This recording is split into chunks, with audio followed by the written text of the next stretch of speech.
Assalamualaikum warahmatullahi wabarakatuh. Waalaikumsalam warahmatullahi wabarakatuh. Alhamdulillah bil alamin, sholatu wassalamu ala asrofil anbiya'i wal mursalin sayyidina Muhammadin wa ala alihi washabihi ajmain ba'du. Alhamdulillah, baik sobat ngaji ID dimanapun berada. Alhamdulillah kita bersamai para sobat ngaji ID yang dimana sekarang kita akan mengupas tentang sejarah ya. Sejarah 2 Mei. Sejarah Sejarah 2 Mei itu tadi dulu. Sejarah 2 Mei ya, yang dimana itu diperingati sebagai Hari Pendidikan. 2 Mei apa 1 Mei sih? 2 Mei. Iya, 2 Mei benar. 2 Mei. Yang dimana itu 1 Mei Hari Buruh. Nah iya, bener kan 2 Mei berarti. Ya, yang dimana itu apa sih potretnya gitu loh di dalam di tengah-tengah masyarakat akan adanya peringatan 2 Mei ini, yaitu Hari Pendidikan gitu bagi bangsa Indonesia itu sendiri gitu ya, yang dimana itu kan banyak sekali kejadian-kejadian yang dimana yang melibatkan para pelajar ya, entah dia Pelaku pendidikan. pelaku pendidikan ya, pelaku Pelajar, pendidikan, guru. oh gitu lah, Pemimpin. ya mungkin bisa aja kalau bisa-bisain lah. Yang dimana nanti akan dibahas oleh beberapa 8 tambah 2. 10. Oh enggak, 11 katanya. Ya udah setelah dah. 11. Oke, sobat ngaji ID kalau di mana pun presiden berada. loh, Presiden. Udah dulu ya. Ya, jadi kita lagi ke konsep-konsepnya nih, gimana, apakah ada relasinya nggak sih antara 2 Mei itu dengan tadi para Para-para lagi. Kayak wapres nih. Astagfirullahaladzim. Para. Jadi yang apa? Ya terkait dengan pendidikan kayak gitu, entah guru, bisa jadi siapa. Kemarin wakil presiden. Iya, kenapa? Itu kan pidato ngomong Wih. para tentara. Terus apa? Salah. Oh, salah ya. Para itu udah Sudah zaman. berjaman. Oke. Para itu apa itu? Tempat ini ya. Tempat ini atap. Berarti kita beratap untuk menaungi kemaksiatan dia. Itu akibat apa? Pendidikan. Pendidikan, Nah, gitu makanya ya. pas. Iya, Tuh. pas banget. Baik, untuk itu banyak banget nih sekarang udah ada 3 kan, kita digerombolin Lu nggak dengan hitung? 3 orang gitu. Ada yang- Anak kan bukan sebagai orang. narasumber. Astagfirullahaladzim. Anda sebagai pembawa acara apa ya? Jadi kalau kebanyakan bercanda emang nggak boleh juga, nggak bagus. Jadi salah mulu tentunya. Ini dari Kang Dedi, Kang Yuda, dan Kang Mugi, yang dimana nanti akan mengupas tentang Menumpas. mengupas lagi nggak apa-apa. Mengupas. Mengupas Tadi menumpas. lebih dalam lagi terkait dengan 2 Mei ini, yaitu Hari Pendidikan. Oke, silakan. Ini sudah tidak sabar lagi para sahabat. We walk the talk. Silakan, apa tuh Wiweta? Silakan dari Kang Dedi. Jadi Hari Pendidikan Nasional ya. Jangan salah-salah baik ya. Ya, Hari Pendidikan Nasional itu khusus di Indonesia saja karena pendidikan nasional. Kalau Malaysia berarti nggak memperingati. Ya kan? Iya. Nah, khusus di Indonesia sendiri Hari Pendidikan Nasional diperingati kalau kemarin kan ada lomba-lomba ya kan, sekolahan. Nambah apa, Kak? Yang Kebaya punya gitu ya. sekolah. Tali saman gitu-gitu ya. Kalau kebaya Hari Kartini. Oh gitu. Jadi lomba yang berkaitan pendidikan, cerdas cermat, apa Oh iya, kuis. kemarin gitu ya. Hanya sebatas itu, tapi tidak, kalau dalam pandangan saya harusnya ada evaluasi. Hari Pendidikan Nasional, sudahkah pendidikan kita itu menghasilkan generasi yang emas, sebagaimana YouTube-nya Wapres yang dia dislike sama 80.000. View-nya baru berapa? Nah, itu yang kedua. Oh, yang kedua itu. Video pertama ya, like-nya baru 4.000-an, dislike-nya udah 20.000-an. Sekarang dislike udah mungkin 80.000-an. Hanya disembunyiin tuh di slide-nya sekarang. Itu membahas tentang salah satunya adalah apa? Bonus demografi. Bonus demografi bahwasanya cuman negara kita yang apa namanya punya bonus demografi gitu loh. Jepang kekurangan orang, Eropa kekurangan anak-anak, Amerika juga kekurangan, Indonesia Melimpah. anak-anak melimpah. Oh. Ya, ya. Diprediksi 2025 itu bonus demografi. Banyak usia-usia produktif yang usia muda orang-orang tuanya sedikit. Itu harusnya Indonesia menjadi negara maju. Tapi kalau pendidikannya benar gitu. Permasalahannya pendidikan kita mendukung nggak terhadap bonus demografi ini gitu, gimana? Iya, sekarang kan dari tahun ke tahun itu jumlah sarjana kan makin banyak. Betul. Coba kurang apa Indonesia tuh dari dulu lah? Wah, nggak kurang sebenarnya. Nggak kurang, ya? Seharusnya. Kelebihan. Iya. Kampus antum aja sekali wisuda itu berapa? Banyak kan? 300 lebih, 1000 malah. 1000 gitu banyak. Aduh. Kampus apa? Ya, ya, 1000-an. 300. Ya 1000-an maksud Ana. Nggak jadi wisuda itu mah. Ya udah kemana ya sih ya? Banyak tuh, setiap kampus negeri ya kan banyak ya, swasta itu banyak. Lulusannya setiap tahun tuh banyak gitu. Jutaan lah ya. Jutaan. Tapi ternyata angka pengangguran tuh ternyata terus meningkat gitu. Nah, masalahnya tuh apa gitu? Apakah bonus demografi yang tadi dikatakan oleh Bapak Wapres itu benar menjadi sebuah kesempatan emas di masa sekarang, ataukah itu malah jadi bola api sebenarnya? Karena yang pertama selain pendidikan, kualitas pendidikan yang sekarang misalnya setelah dia S1, apakah kualitas pendidikan S1-nya itu sesuai atau tidak dengan bidangnya? Atau yang kedua, pada saat dia lulus, ternyata yang menjadi problem berikutnya adalah permasalahan pada saat dia mencari lapangan pekerjaan yang tidak memadai. Gitu, jumlahnya banyak tapi lapangan pekerjaan sedikit gitu. Akhirnya ini jadi masalah juga. Jadi masalah di kalangan masyarakat, sehingga ya banyak orang-orang yang mungkin sudah berpendidikan gitu tapi ternyata tidak punya skill yang memang harus dia miliki, pada saat terjun di lapangan ternyata itu nggak kepake Atau tidak dikasih kesempatan. ya. Karena kesempatannya dikasih sama orang dalam, diambil. Ya, jadi orang yang pinter malah nganggur ya kan? Nganggur. Orang yang kurang pinter, kayak contohnya yang IQ-nya -2, kurang dari 2 ya kan? IP-nya IPK-nya kurang dari 2, bisa jadi presiden.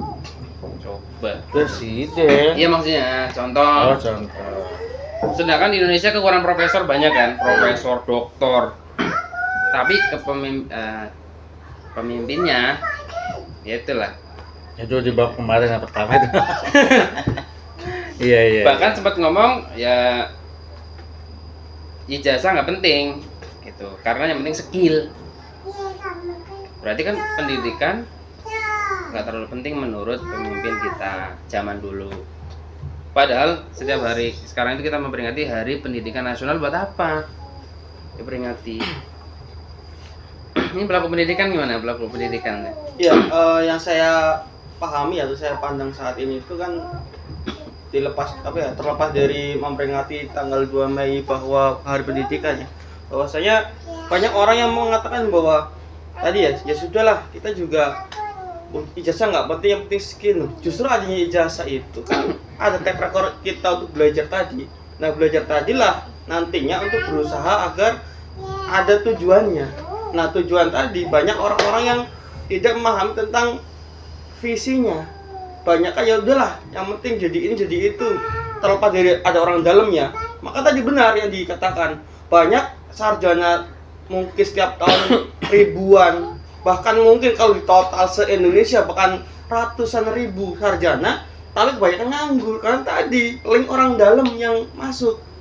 Maka banyak pemikiran bahwa ya udahlah, saya nggak usah ngoyo, yang penting nanti juga kalau kenal orang dalam, bahkan yang lebih parahnya lagi nyogok atau membayar. Mau kerja harus bayar. Mau bayar dulu. Nah, ini fenomena ini yang sangat luar biasa, yang sangat salah gitu loh.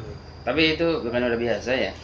Akhirnya kan jadi nanti yang ngisi itu sebenarnya yang bukan berkompetensi, tapi yang punya. Ini sebenarnya ada di pikiran saya. Misalkan contoh nih, kampus yang sekarang mahalnya minta ampun ya. Kampus kedokteran. Orang miskin nggak bakalan bisa. Nggak bakal bisa. Padahal biasanya orang-orang miskin itu pintar-pintar kan. Betul. Orang kaya biasanya Ya Ya, gitu biasa. lah. Iya, walaupun Udah, ada, udah, cuman ya nggak gitu lah. sebanyak yang Iya, tapi yang dapat kesempatan kuliah dokter itu hanya orang-orang kaya. Betul. Efeknya dokternya ya nggak kompeten gitu. Khawatir di situ. Iya, karena tadi ya, kalau misalkan banyak berargumen bahwa saya kuliahnya mahal, kedokteran mahal, otomatis saya juga kalau udah lulus mencari cuan di situ. Nah, kalau prinsipnya semua dokter seperti itu mencari cuan kepada masyarakat ataupun kepada lingkungan, maka itu berbahaya. Karena apa? Baik pendidikan maupun kesehatan itu mutlak secara sistem itu ya kewajiban dari negara yang mengurusinya. Nah, kita selaku masyarakat, selaku yang mungkin pendidik ataupun terdidik ya harus menikmatinya, bukan malah mencari sendiri atau mungkin kita belajar sendiri, bahkan apa-apa Bayar tidak sendiri. bayar sendiri, tidak difasilitasi gitu loh. Ya tadi ya gramingnya, kalau punya duit ya sekolah yang tinggi, tapi kalau enggak ya enggak usah, padahal itu mutlak negara yang mengurusinya gitu. Negara mana tuh? Ya negara Negara mana kan? Negara yang mengaturkan syariat Islam seharusnya.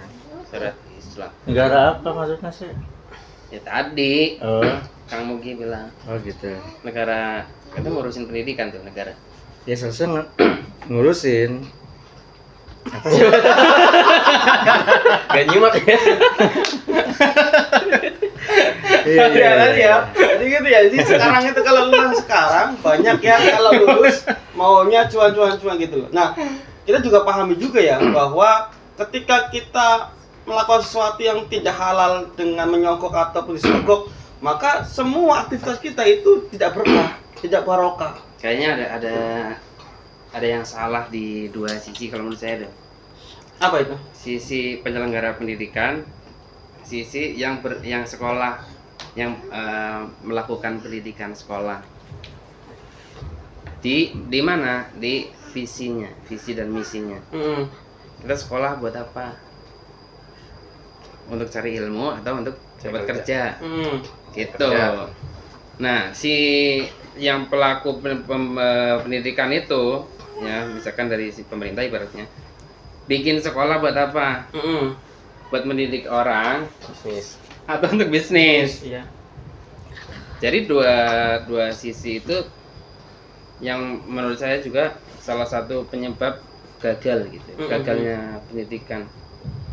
Kalau tadi negara ngurusin ya sebenarnya ngurus, cuman ngurusnya untuk hal tujuan bisnis atau tujuan memang mendidik rakyat biar pinter, biar nanti 2045 bonus demografi itu jadi bagus gitu, positif buat Indonesia ini catatan. Tapi tadi ke negara yang ngurusin itu loh, maksudnya negara apa yang ngurusin pendidikan bener menurut antum? Ya negara yang bersistem. Iya, maksudnya yang negara yang mengurus sistem pendidikan, kesehatan, negara yang Iya. yang bersistem pada Islam pada hakikatnya. Karena dulu Negara Islam. Iya, negara Islam yang Match.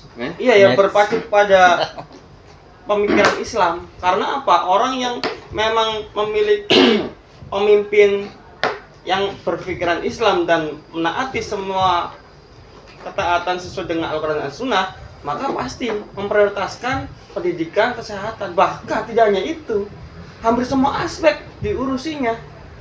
Nah, kalau misalkan pemikiran tadi negara membuat pendidikan hanya untuk bisnis, nah kalau seperti itu maka mereka juga kurang pas. Karena apa? Masyarakat dibina, dididik untuk apa? Nantinya kemajuan negara juga. Maka tadi ya, kita semakin banyak manusianya tapi masih berkembang, bahkan banyak Berkembang biak. ya berkembang mengenai negaranya gitu. Bahkan negara-negara yang mungkin Cina, Korea atau mungkin sebagainya, mungkin Kalau nggak berkembang biak gimana caranya? masyarakatnya lingkungannya sedikit, Iya. wah luar biasa, malah mereka maju, teknologinya maju, bahkan dianggap bahwa wah lebih bagusan sistem non Islam ya, pendidikannya, lingkungannya lebih bersih sebagainya. Itu yang Tapi salah gitu loh. mereka nggak dapat bonus demografi. Pendidikan bagus ya kan, Kan Jepang. bagus tapi nggak produktif. Nggak ada anak mudanya. Mudanya. Buat apa? Indonesia ada anak mudanya, Hmm. pendidikannya Nah itu yang perlu dipecahkan ya. Maksudnya kita kan apa ya, sebagai pendidik itu kan merumuskan, nanti kan ini kan dilihat juga oleh teman-teman ngaji ID. Maka apa yang perlu dilakukan oleh mungkin kita ya selaku Umat Islam lah. Iya, umat Islam ya. Kita Mayoritas. itu apa? Ada step by stepnya seperti apa sehingga bisa diawali dan akan menuju kepada hal yang semestinya gitu loh. Diri kita sendiri kan gitu kan. Nah kalau sebenarnya kita nggak memulai mau siapa? Kalau fokusnya kepada 2045 akan menjadi negara emas. Emasnya gimana gitu loh.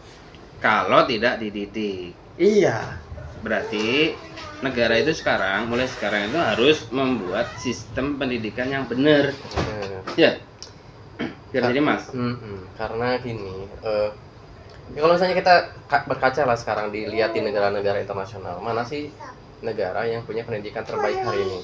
Misalnya kita contoh Finlandia.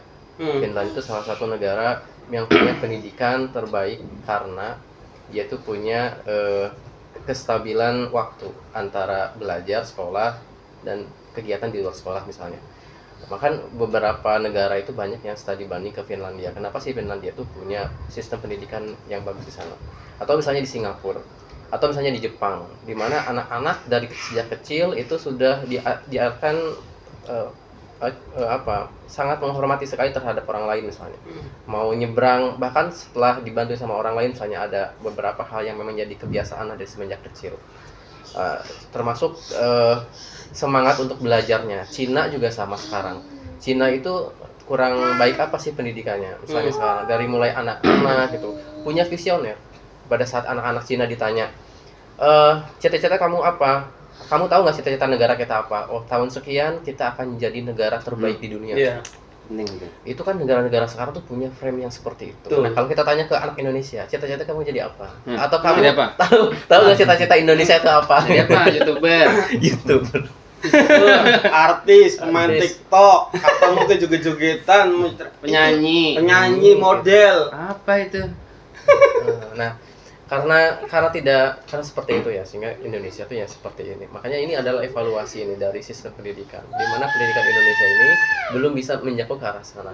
Yang menjadi pertanyaan berikutnya, ada nggak sih sistem ataupun negara yang lebih baik dari negara-negara yang tadi? Ada nggak sih konsep yang lebih baik dari Finlandia? Bahkan itu bisa lebih baik dari Jepang, bahkan itu bisa lebih baik dari Singapura misalnya. Nah, ada nggak sih sistem yang lebih baik dari itu? Karena walau bagaimanapun, walau misalnya Jepang dia itu punya sistem pendidikan yang bagus di sana, ya. Di kita itu banyak yang sekolah di Jepang, karena memang katanya di sana teknologi kan lebih maju dan sebagainya gitu ya. Betul.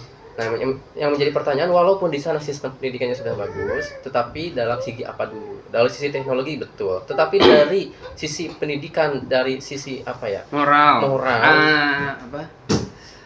Jadi dari sisi kepribadian itu kan walaupun pendidikan bagus, tapi Jepang itu adalah negara yang masyarakatnya itu tidak mau punya anak. Terus bunuh dirinya tinggi. Betul. Itu kan pasti ada faktor tertentu kenapa mereka berpendidikan tapi nggak mau punya anak. Iya. Kenapa kira-kira? Kalau menurut saya gara-gara apa? Jadi kehidupan di sana mahal. Jadi orang Jepang itu udah kepikiran dulu kalau punya anak harus mencukupi ini dan itu biaya di sana sangat mahal sekali. Jadi kepikiran, waduh kayaknya akan menyusahkan daripada saya susah, mendingan nggak punya anak dah. Dan itu hampir merata tuh, nggak punya anaknya gitu. Nah, meskipun sekarang mungkin mereka punya program siapa yang punya anak akan dikasih tunjangan, tapi udah terlambat. Karena memang biaya hidup di sana mahal, mahal sekali. Termasuk di Finlandia kan mahal tuh. Walaupun pendidikannya bagus, berarti ada tetap saja ada plus dan minusnya. Kalau kita sebagai umat Islam sih sebenarnya nggak usah jauh-jauh ya. Sebenarnya di Islam sendiri kan ada sistem pendidikan Islam. Ya, ada sistem pendidikan Islam yang memang itu terintegrasi dengan sistem yang lainnya, sistem politiknya, dan sistem kebudayaannya, Ekonominya, sebagainya sistem banyak. ekonominya. Jadi memang semuanya itu integral. Iya. Kalau di zaman dulu, ya ini bicara zaman dulu ya, Islam pernah diterapkan itu pendidikan, kesehatan, sandang, pangan, papan itu adalah kewajiban negara untuk memberikan kepada masyarakat. Betul. Dan tidak ada diskriminasi. Maupun Kaya, orang kaya, orang miskin, semuanya dapat gratis. Sama rata ya. Sama rata. Untuk mengenai Bedanya dengan sekarang itu adalah keadilannya ada yang beda, keadilan sosial. Maksud dari keadilan sosial itu adalah keadilan untuk rakyat miskin. Yang berhak dapat pendidikan gratis orang miskin, yang berhak untuk dapat bantuan sosial orang miskin. Itu berarti kan diskriminasi, orang Betul. kaya nggak boleh. Iya. Padahal kalau dalam Islam semuanya itu menjamin kehidupan rakyat itu baik rakyat kaya miskin ya negara. Betul. Perkara orang kaya miskin itu mau apa ya bukan urusan negara gitu. Iya. Karena itu dari Allah SWT kan kaya atau miskin itu. Betul. Tapi intinya semua harus dijamin. Nah kalau sudah kayak gitu berarti dan Islam sendiri pendidikannya itu punya visi tadi. Ya Cina sendiri masyarakatnya kalau sekolah tadi kan dikatakan Kang Yuda, antum cita-cita apa? Dia tahu cita-cita negara gitu. Ke depan tuh negara pengen jadi apa? Korea juga. Ya punya cita-cita negaranya, masyarakat tahu semua. Nah di negara kita ada nggak masyarakat memahami nanti cita-cita negara tahun tertentu mau pengen jadi apa? Di Arab Saudi itu cita-citanya adalah 2030 Mau jadi apa katanya? mau jadi negara maju, menyaingi Eropa, dan program-program pemerintah itu mengikuti. Ya, jadi segala sesuatunya itu memang harus ada cara gitu, peraturan-peraturan yang dibuat oleh negara tersebut seharusnya. Jadi visi negara Iya. diberitahukan kepada masyarakat sehingga masyarakat tuh kalau mau jadi apapun sesuai visinya. Iya, jangan ujuk-ujuk negara kita mau jadi apa. Ganti Ya. kurikulum. Nah, kalau misalkan kita sekarang nanya ke pelajar kita, ujuk-ujuk kita nanya kayak gitu, kira-kira apa yang dia pikirin? Boro-boro mau mikirin tentang negaranya. Cari kerja. Iya, palingan nanti apa ya untuk negara kita ya, apa ya? Pasti kan nggak ada itu. Seharusnya memang kenapa tadi yang disinggung Arab Saudi, Mesir, apa tadi Arab Saudi, Jepang, Korea, Singapura dan sebagainya itu Cina. Ya karena memang pasti negaranya itu sudah memberi maklumat kepada warganya, khususnya para pelajar mereka itu nanti begini ya, nanti gini ya, kita tuh harus kayak gini ya, kayak gitu. Kan kita tahu sendiri kalau negara kita kan kalau negara kita malah ngambilin kasusnya itu ganti loh. menteri pendidikan, ganti kurikulum. Iya. Ini Nah, bubar semua. Yang saya amati juga gini, kan tadi ya pandangan mengenai pendidikan ganti mengenai menterinya, ganti kurikulumnya. Banyak orang mengatakan bahwa itu lebih bagus karena kan ada perubahan. Tapi menurut saya pribadi ya, yang setelah pendidikan itu justru penurunan sangat fatal. Karena apa? Kenapa kok saya menyampaikan bahwa penurunan yang fatal? Karena ketika hal itu diterapkan belum sempurna, tiba-tiba dia hanya uji coba, itu kan mubazir. Mubazir apa? Waktu, tenaga, uang, itu kan pakai APBN juga. Nah itu biasanya memberi di situ. Nah bagaimana cara untuk mengetahui kurikulum itu bagus atau enggak? Ya sebenarnya belajar dari yang lalu-lalu gitu loh. Mungkin kita kan banyak lah mengenai yang masa lampau dari mungkin. Tapi kurikulumnya nggak pernah berubah. Kurikulum Islam Ya. nggak pernah berubah. Al-Quran, hadis, ya kan, fikih, bahasa itu nggak akan berubah dari zaman dulu sampai sekarang. Makanya kalau pesantren itu ya pasti dari zaman dulu sampai sekarang. Tapi pada faktanya berubah. mereka itu tidak memakai hal itu karena apa? Berbeda zaman. Kalau kita tanyakan kenapa kok nggak pakai sistem pendidikan Islam? Nuh, ini kan bukan zaman pada dulu, ini kan zaman modern, ini kan zaman sekarang. Jangan samakan dengan sistem yang dulu dengan sekarang. Nah itu banyak orang yang berpikir seperti atau mungkin menteri-menteri kita bahkan mungkin presiden kita seperti itu. Harus sesuaikan dengan masyarakatnya, negaranya bahkan atau mungkin wilayah teritorialnya. Jadi pemikiran Islam ke situ kan luar biasa. Padahal pendidikan Islam itu tidak melihat dari negaranya mana, gitu kan? Atau mungkin iklimnya seperti apa, tidak ada urusan. Nah itu yang tidak dilihat di situ, gitu loh. Iya. ya, Mana? gimana? Solusinya apa nih? Ya oke, kita sekarang bahas solusi ya. Solusinya Karena gimana? banyak masalah. Masalah pejabatnya bermasalah, Oh, iya. kurikulumnya bermasalah, outputnya bermasalah, bermasalah, betul. setelah lulus juga bermasalah. Mm-mm. Banyak sarjana yang nganggur tadi, ketika orang kuliah juga bermasalah karena tujuannya untuk cari duit, bukan cari ilmu. Betul. Setelah keluar bukannya nggak dapat duit, ya, bukannya dapat duit, malah nggak dapat apa-apa kan, nggak dapat duit, duit nggak dapat, ilmu juga nggak dapat, Mm-mm. rugi dua-duanya. Betul. Termasuk di pekerjaan.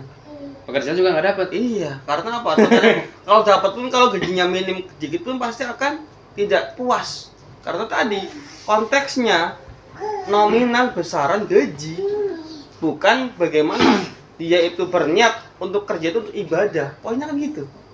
Kerja untuk ibadah. Iya, iya, maksudnya dalam arti diniatkan awalnya itu berarti saya kerja untuk ibadah menafkahi anak istri gitu loh. Buat apa? Buat beribadah pada Allah Subhanahu wa taala. Mengenai gaji itu ya bonus. Toh juga kita rezeki nggak cuma di pekerjaan doang. Kesehatan rezeki, gitu kan? Yang punya anak juga rezeki. Yang punya mungkin kita bisa kita bisa mempunyai mungkin masih keluarganya masih utuh, itu juga rezeki.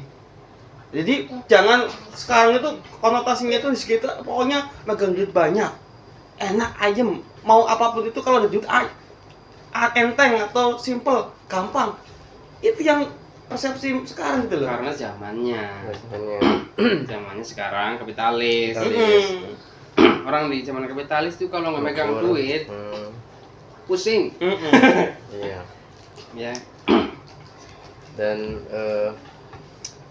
sekarang itu ya orang misalnya kuliah jurusan X lah ya, terus nyari kerja kemana-mana susah, ada satu pekerjaan yang pasti diterima. Apa? Guru. Orang tuh mentok ya, misalnya dia teknik, misalnya jurusan teknik apa ya, Mm. nyari kemana-mana susah, hanya nyari kerja. Nah, tinggal dia ngelamar biasanya di sekolah-sekolah swasta. Itu gampang banget jadi guru. Dan banyak kejadiannya seperti itu. Dan akhirnya profesi guru itu adalah profesi yang bukan lagi spesifik atau spesialis. Mm-mm. Jadi profesi guru itu adalah profesi pelarian.